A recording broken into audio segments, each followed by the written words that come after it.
Greetings, ladies and gentlemen, welcome back to the Sonic Unleashed Let's Play.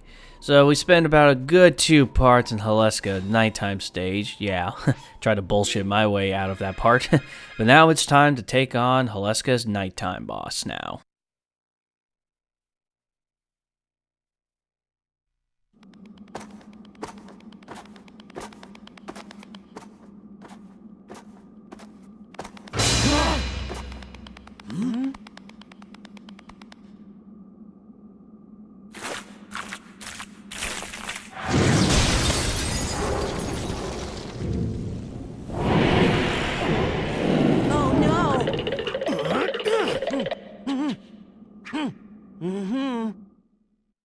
What do we exactly do to wake this up? Oh, right. Dark Gaia's premature awakening. Whoopsies. But anywho, folks, welcome to the second nighttime boss of the game, Dark Moray. I think that's how you pronounce his name. I'm not too sure. I always thought it was Monterey. I don't know why, but whatever the case may be, he may look intimidating, but he's actually not that difficult. So, as you can see, he has one of these barriers around him. Try to go up it and you'll freeze. It's one of those ice barriers. Yeah, he's our ice boss of the game, because apparently we just need an ice boss, but don't worry. If I remember, I don't think there really is any slippery physics to this boss fight whatsoever. But this is how you pretty much take him out. At the beginning, or when you're down here when the barrier is up, there's no way for you to get up there. What you're going to have to do is that you see these little ray heads that are popping out of the bottom of the platform that he's on. What you have to do is that you have to take these heads out in order for the barrier to go away. There are 2 ways that you can do this. One, you can regularly attack them, but I don't recommend it only because they do have a higher chance of freezing you or hitting you like that. Another thing too is that what you can use is you probably see these containers going around. I think they're full of maybe like nitroglycerin or something like that, or some sort of nitrogen or something like that. But what you do is that you throw them at the Moray's heads, and they'll freeze, giving you a chance to attack. And then you get up on the platform here once you taken care of all the rest of the heads, and do the same thing to Moray himself also. He has 3 weak points. There's one in the front, one in the back of him, and another on his head. What you're going to have to do is that you're going to have to freeze him at certain points in order for you to hurt his weak points, because, you know, a green fuck me light is just all plastered all over him. So, yeah, that's definitely a thing to hit when it comes to a boss fight. So just make sure that you collect all the sun and moon medals are in this stage. I mean, this stage is just a complete circle, so it should not be that hard getting all the medals here. See, like that, you can attack them regularly like that. Sometimes they do as some sort of ice move like Moray does, but I don't know, they just didn't decide to capitalize on this in the meantime. So after a while, once you take it off some of his weak points, you can't use them anymore. So I took care of the one on the front, I took care of the one on the back. There's one on his head, but unfortunately, folks, during this recording session, I never practice run any of, like, let me take a couple steps backwards for a second before I lose myself there. You know, folks, I said that I didn't do any test recording when it came to the nighttime stages or the nighttime bosses. I didn't really do any test recordings with anything when it came to nighttime related. So what I'm failing to do is that Monterey has a couple attacks. One attack is that little ball of ice that he shoots out, and then when you get on his platform, he'll shoot a bunch of icicles that will follow your path. There's one move that he does also that is the point where you actually have to freeze him so you can hit him on the head, is when you get close to him and he does his little head smash attack, and then he'll start twirling all around the platform trying to hit you. That is the perfect time for you to actually take one of these canisters and throw it at him. But since I didn't test record this whatsoever, I don't take the I just didn't remember, and I didn't take the opportunity. So I'm like trying to jump and hit him on the head when he's dazed like that, even though that's not the right point where you're supposed to throw the canister. I don't remember when the video I start to realize, like, oh yeah, he has another attack. But, you know, what I'm doing right now is I'm wasting so much time. If I remembered or actually did test play of this boss fight, I probably would remember how to actually hit the head, but of course not me, because I do not like the Werehog stages.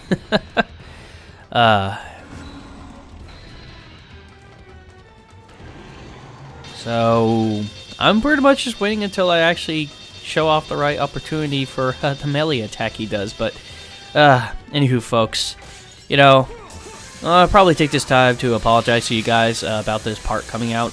This part should have been out like by Friday, last Friday, but it's just I had so much going on with the commentary and whatnot, and you know, I kind of just wanted to take a little bit of a break. So you know, it was a nice 3-day break, and you know, I'm back in gear and everything like that because you know I got 1 week before my fall semester starts. So yeah, better take all this time to work on the LP as much as I can, because that 1 week, you know, you have all this time of relaxation, but you'll be surprised of how fast it goes by real quickly.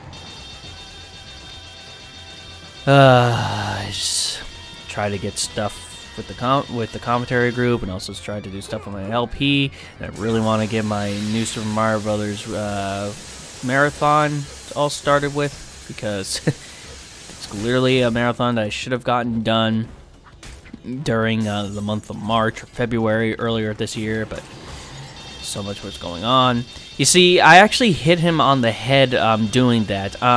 It is possible to do that like I just did right there, but I don't recommend it because, you know, you have like I want to say like a 15% chance of hitting him on the head that way. Because see, I'm trying to do it again and try to capitalize on the moment, thinking, maybe that's how you hit him on the head. But nope, that's not truly how you're supposed to hit him on the head. You're supposed to freeze him at a certain point. And, you know, like I said, if I remember to test play this, I probably would remember. But nope, I don't. And I tried to do the stupid trying to freeze him like this and hit him on the head. Just doesn't work that way. Will I ever get a clue? Alright, here it is. This is the point where you're supposed to freeze him on the head. I think he does this move once you get, you know, really close to him. After he does that ice move, he gets really close, and then he'll try to slam his head on you. Then he'll spin around. That's the point where you freeze him and hit him on the head. Folks, wait until he does that. Don't do what I just did. I just wasted a lot of time doing that, and for that reason, I probably got myself, maybe a decent grade for taking so long with the boss fight. Yeah, 7 minutes and 12 seconds. Yeah, see. So, you know, folks, just when he's down to his last weak point, which is on his head, make sure he does that melee attack and then freeze him. Don't take a fucking long time like I do. But if you collect all the sun and moon medals around here and beat him, you know, you're A-okay. He's really not that tough, so you'll be just fine.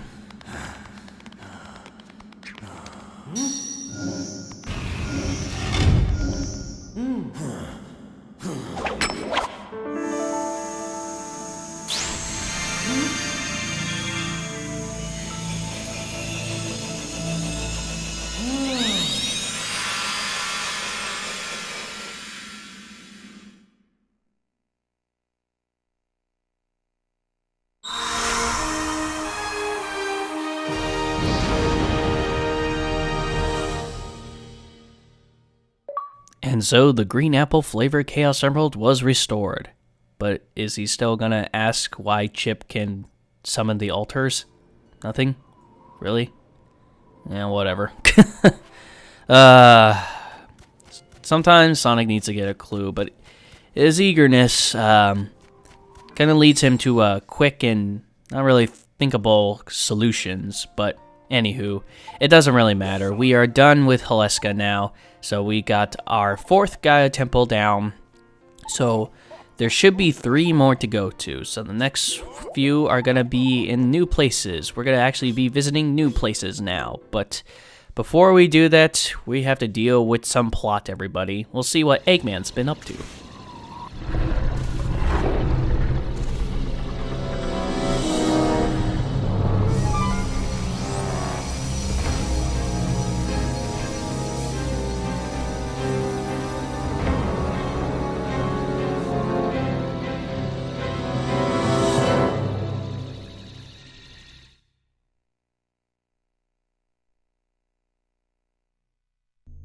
All systems are green. Dark Gaia activation is confirmed on all 7 continents. Electromagnetic homing signals are locked on. All units converging on point 0. Yes, perfect! Gathering Dark Gaia's pieces is such a pain. I'll have them come to me instead! A brilliant shift in perspective. An idea worthy of Dr. Eggman. Super genius! Your skill at self-aggrandizement is unparalleled. Silence! Activate the Dark Gaia fusion furnace. And while you're at it, get those energy conversion circuits warmed up. Understood. Commencing Project Dark Gaia. Requesting final clearance. Granted. Finally, my ambitions will be achieved!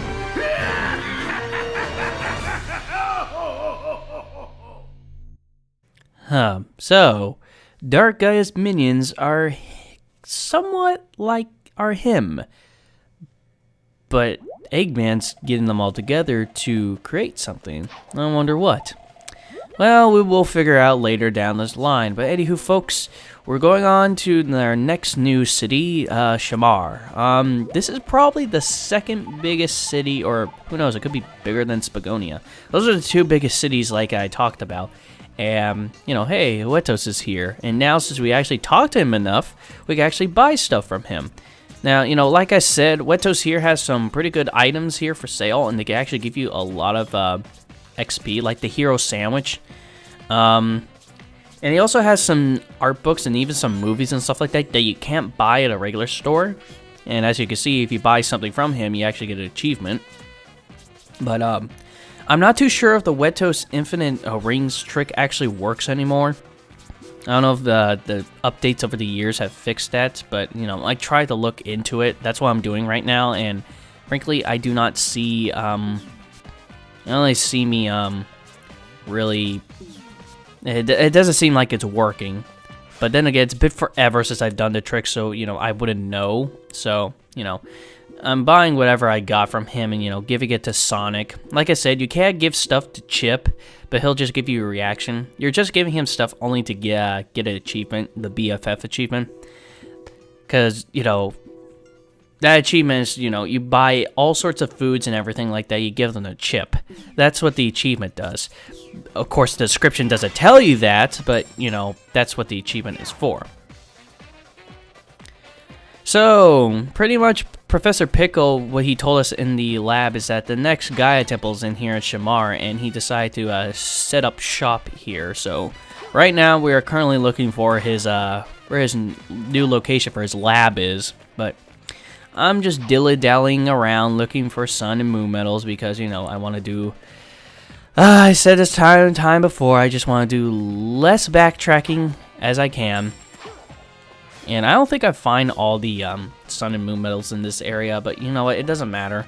I do get enough, so that's all that matters. Just look, this place has a lot of hiding spots, so, you know, make sure you check all around the area if you're looking for sun and moon medals. I don't think any of them are going to be in the pottery or anything like that, so, you know, ignore me just looking through all the pottery and whatnot. I think they're just going to be hidden in certain areas. Other than that, I just don't think they'll be... they'll just be hidden in certain areas, and they won't be hiding in any of the pottery, thank God. But who knows, maybe I'm wrong, because I haven't found any of them. In fact, I don't think I found all of them, even on my main file.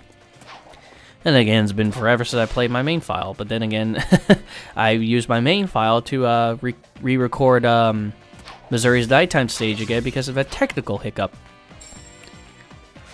But full on play my full my first my first save file. I'm not too sure. It's been forever. So I'm just dilly-dallying around. Where I'm going right now, if you head straight, this is where Professor Pickle's lab is. So if you want to just go to Professor Pickle's lab, it's right there. Like I said, I'm just looking around for sun and moon medals. You know, less backtracking, the better.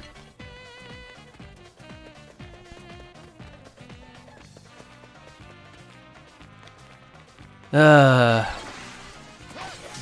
hate hub worlds. I hate hub worlds for this reason. They break the flow for me. They just really do. Sonic Adventures hub worlds, I did not really mind, only because you could go full speed in them. But here, it's just, yeah, you can home attack your way across the hub world, so you can easily get to your destinations of where you need to go. That's pretty much my one means of travel that I use a lot. But still, it's just, I don't see why we need the hub worlds. And, you know, I'm glad no Sonic game after this has hub worlds. Sonic 06 had the worst of them because, you know, you go so super slow and everything. So, you know, I'm glad. Hopefully, we just have world maps like Sonic Colors has and no hub worlds anymore. But anywho, folks, next part, we're going to be continuing on through the Shamar, visiting Professor Pickle, and we will see what continents and what new stages awaits us. So, till then, I'll see you guys for part 14.